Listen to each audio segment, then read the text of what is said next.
दिनैनि गोदान भिडिअआव आरो फिन खेबसेबाव बरायफिनबाय।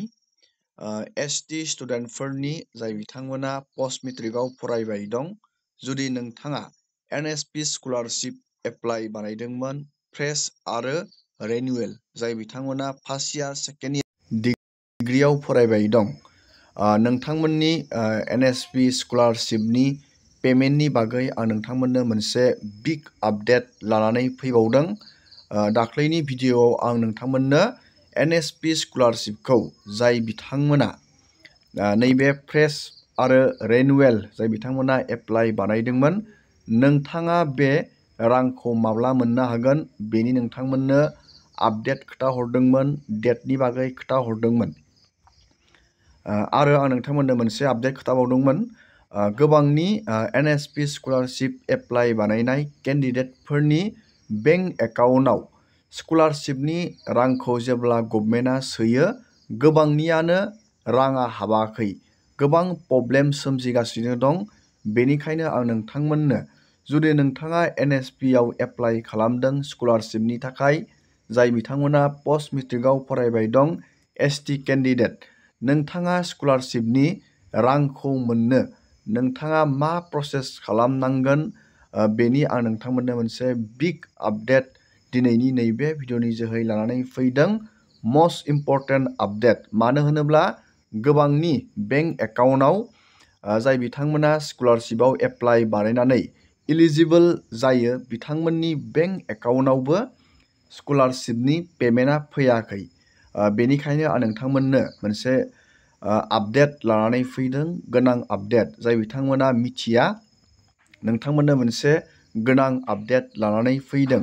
नोंथाङा स्कलारशिपनि रांखौ बोरैहाय मोननो हागोन जुदि नोंथाङा इलिजिबोल जानानै जेब्ला गभर्नमेन्टआ सोयो। बेनिनो नोंथांमोननो आं आपडेटखौ दिनैनि नैबे भिडिअनि जोहै खोथाहरगोन। आरो स्कलारशिपनि रांखौ नोंथाङा माब्ला मोननो हागोन बेनिबो नोंथांमोननो मोनसे बिग आपडेट लानानै फैदों। जुदि नोंथाङा इन्टारेस्टेड, भिडिअखौ जोबजासे नायलांबाय थाबानो जाबाय। आं बेफोरबायदिनो नोंथांमोननो गोदान गोदान आपडेट, डिटेल, स्किम, डिजिटेल खौरां आपडेट नैबे चेनेलनि जोहै आपडेट खोथाहरबाय थायो। नोंथाङा जुदि चेनेलाव गोदान फैदों, चेनेलखौ साबस्क्राइब खालामबानो जाबाय, लाइक खालामबानो जाबाय आरो शेयार खालामबानो जाबाय। जोङो दिनैनि नैबे भिडिअनि जोहै एनएसपि स्कलारशिपनि रां हाबनाय हाबिनि गासैबो जोङो आपडेटफोरखौ जोङो सावरायगोन।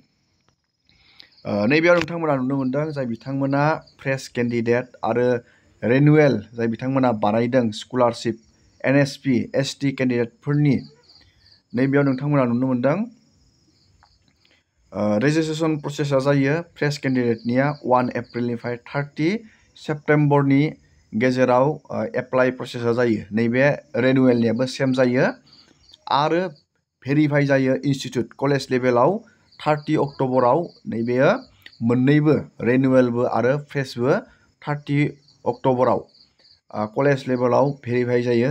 आरो नैबे भेरिफाइ बाय इनस्टिट्युट स्टेट लेभेलाव भेरिफाइ जायो 15 नभेम्बर फ्रेश केन्डिडेटफोरनिया। आरो रिनिउएलनिया नैबे अक्ट'बरावनो जायो।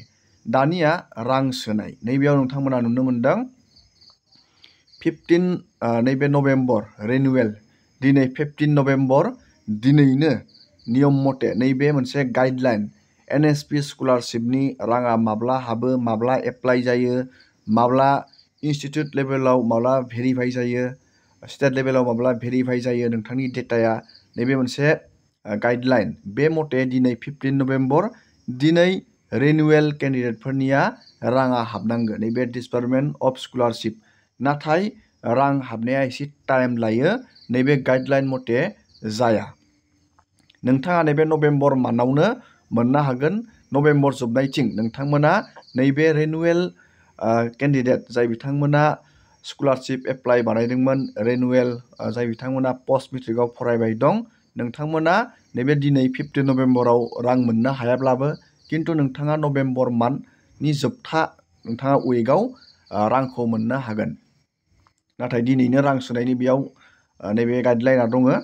आरो जाय बिथांमोना फ्रेश बानायदों, नोंथांमोना लास्ट डिसेम्बर 31आव नोंथांमोना बे स्कलारशिपनि एमाउन्टखौ नोंथांमोना मोननो हागोन। नैबे डेटआबो एसे हेरफेर जायो, नाथाय नोंथांमोना डिसेम्बर मान्थआवनो फ्रेश केन्डिडेटफोरा मोननो हागोन आरो रिनिउवेला नैबे नभेम्बर मान्थआवनो रांखौ मोननो हागोन। दानिया जुदि गभर्नमेन्टआ रांखौ सोयो नैबे 31, हमना ला बे 31आव रांखौ सोगोन बा नभेम्बर दिनै रांखौ सोबाय, नाथाय गोबां स्कलारशिपनि केन्डिडेटफोरनियाव राङा फैया।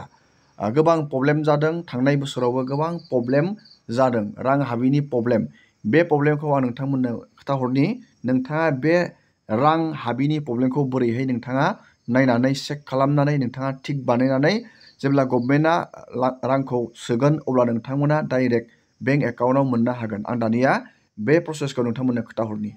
दानिया जोङो नायगोन स्कलारशिपआव जाय बिथांमोना एप्लाइ बानायदों, जुदि नोंथाङा स्कलारशिपनि एमाउन्टखौ जुदि बेंक एकाउन्टआव लानो सानदों अब्ला नोंथाङा मोनसे खामानिखौ चेक बानायनो नांगोन। बेनो जाहैबाय नैबे DBT, बेखौ बुङो डाइरेक्ट बेनिफिट ट्रेन्सफार। बेयो जोबोद गोनांथार नोंथांमोननि थाखाय नैबे अपसना।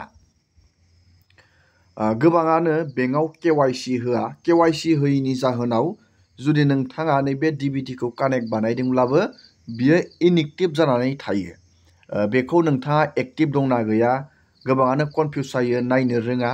बेनिखायनो आं नोंथांमोननो दिनैनि नैबे भिडिअनि जोहै नोंथाङा नैबे नोंथांनि DBTआ आधारजों बेंक एकाउन्ट लिंक, नैबे DBT जाबाय माने नोंथांनि आधारजों बेंकजों लिंक जायो। आधाराव जेब्ला फैसाखौ सोयो नोंथांनि बेंक एकाउन्टआव डाइरेक्ट पेमेन्टआ ट्रेन्सफार जायो, फैसाया हाबफैयो। दानिया गभर्नमेन्ट स्किमनि गासैबो स्किमनि फैसाखौ नैबे DBT system direct benefit transfer सिस्टेमनि जोहैसो रांखौ हरनाय जायो। दानिया नोंथाङा नैबेखौ चेक खालामनांगोन DBTआ नोंथांनिया एक्टिभ दंना गैया। बेखौ नोंथाङा बोरै मबाइल फनजों नोंथाङा चेक बानायनानै बोरै नायो, आं दानिया बे प्रसेसखौ नोंथांमोननो देखायनि।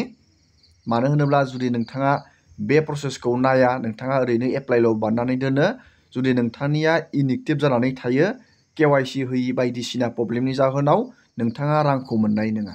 दानिया बोरै चेक बानायो नोंथांमोना नायलांबाय थाबानो जाबाय। दानिया नोंथाङा बेखौ चेक बानायनो थाखाय नोंथाङा नैबे NSP, नोंथाङा बेखौ सार्च खालामनांगोन। बे NSP पर्टेलनि जोहैनो नोंथांनि DBT आधारजों बेंकआ लिंक दंना गैया, एक्टिभ दंना गैया, नोंथाङा बेखौ नायनो हागोन। दानिया नोंथाङा बे लिंकआव क्लिक खालामबानो जाबाय। दानिया लिंकआव क्लिक खालामनाय लोगो लोगोनो नोंथाङा बेबायदि मोनसे पेज मोनगोन। नोंथाङा नैबे पर्टेलनि जोहैनो NSPआव एप्लाइ खालामनो हायो, बायदिसिना नोंथाङा डेटाखौ नायनो हायो। दानिया नोंथाङा नैबे 3 डटआव क्लिक खालामनांगोन नोंथांनि DBTखौ चेक बानायनो थाखाय। 3 डटआव क्लिक खालामनाय लोगो लोगोनो दानिया नोंथाङा नैबे अपसनखौ नुनो मोनदों, चेक आधार सीडिं स्टेटास। नैबे नोंथांनि NSP पर्टेलावनो दंखायो, नैबेयो इम्परटेन्ट, नैबेयाव इम्परटेन्टनि थाखायनो बेखौ होखादों। जुदि नोंथांनि आधारजों बेंकजों लिंक गैया खिन्थु गभर्नमेन्टआ रांखौ सोब्ला नोंथाङा बेंक एकाउन्टआव मोननो हानाय नङा। दानिया नोंथाङा बेयाव क्लिक खालामबानो जाबाय बेबायदि।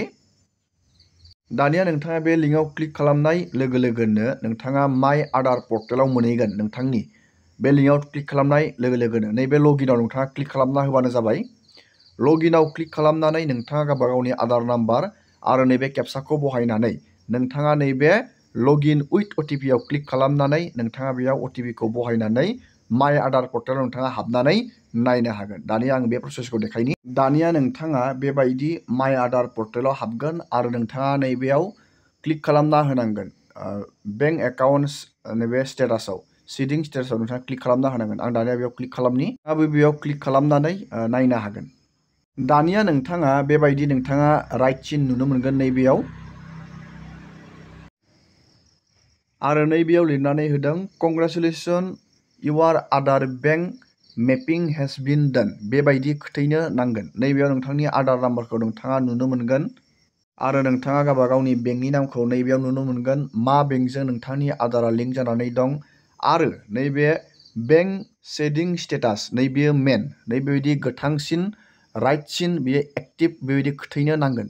जुदि नैबेयाव इनएक्टिभ जानानै दं नोंथाङा खिन्थु रांखौ सोब्लाबो स्कलारशिपनिखौ मोननाय नङा। जुदि बेयाव इनएक्टिभ जानानै दं नोंथाङा थाबैनो बेंकआव थांनानै आधारजों बेंकजों लिंक खालामनानै लाहैब्लासो नोंथाङा स्कलारशिपनि बा बायदि गभर्नमेन्ट स्किमनि नोंथाङा रांखौ मोननो हागोन। दिनैनि भिडिअखौ आङो बेखिनियावनो फोजोबबाय। जुदि नोंथाङा भिडिअखौ नायनानै मोजां मोनदों, लाइक खालामबानो जाबाय। चेनेलाव जुदि गोदान फैदों, चेनेलखौ साबस्क्राइब खालामबानो जाबाय। एसेनोसै दिनैनि भिडिअ।